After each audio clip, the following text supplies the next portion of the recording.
Hello, bienvenue dans cette troisième partie concernant jQuery.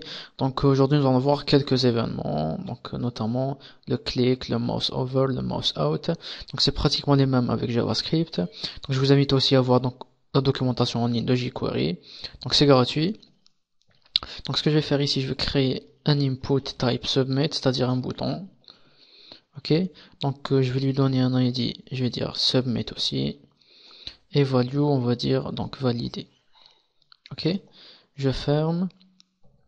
Et ici, via le func.js, ce qu'on va faire, on va appeler notre ID, donc on saisit donc le dollar, entre parenthèses, on spécifie ici dièse, puis le nom de notre ID c'est submit. Ok, donc c'est pratiquement le même principe que CSS, donc dièse pour les ID et le point pour les classes. Ce qu'on va faire ici, on va faire click. Ok, donc l'événement click, donc il n'y a pas de on click, donc juste click, donc entre parenthèses, donc function. Ok, on démarre une fonction, rien de plus normal, et point virgule. Donc juste pour le test, on va alerte, par exemple bravo. Ok, donc ici je check, donc j'actualise, donc je clique et on voit que rien ne se passe, c'est-à-dire la boîte de dialogue n'est pas apparue. Donc je vous explique rapidement où est le problème. Donc en gros, notre navigateur web va charger en premier nos pages jQuery, c'est-à-dire la librairie, et notre page func.js. Donc il va prendre du temps. Ce qu'on va faire, on va les virer d'en haut, ok, et on va les mettre juste avant la fermeture de la balise body, ok. Donc si j'actualise cette fois-ci, donc il va charger nos fichiers en dernière position. J'actualise, je clique, et j'ai effectivement un bravo ici qui apparaît. Donc je vais vous montrer rapidement le mouse over, mouse, donc over.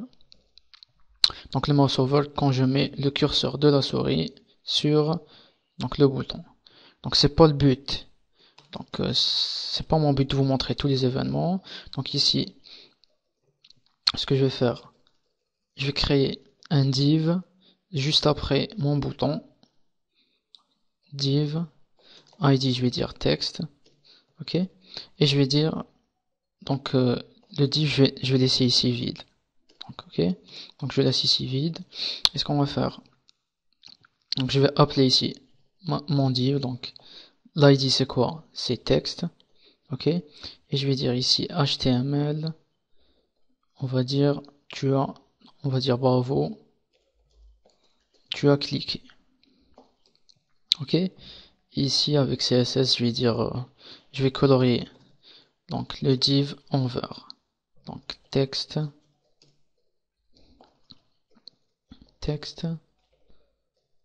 donc color green, point virgule. Donc ce que j'ai fait ici, j'ai créé donc un div avec id text, donc elle est vide, donc il est vide. On va le remplir via jQuery ici. Donc ici, donc on a appelé donc l'id text et donc .html, bravo, tu as cliqué si l'utilisateur a cliqué sur le bouton, ok? Donc on va voir le résultat ensemble. Je clique et j'ai effectivement bravo, tu as cliqué qui apparaît en vert. Donc c'est juste un style, j'ai rajouté un style avec CSS. Donc en gros, on vient de voir donc l'événement. Donc clique, donc pratiquement dans notre page principale il n'existe aucun code jQuery, donc on a codé proprement, ok, donc c'est la méthode à suivre. Donc voici, donc là on a vu quelques événements. Donc si vous avez des questions n'hésitez pas. Donc je vous remercie, on se voit dans la quatrième partie.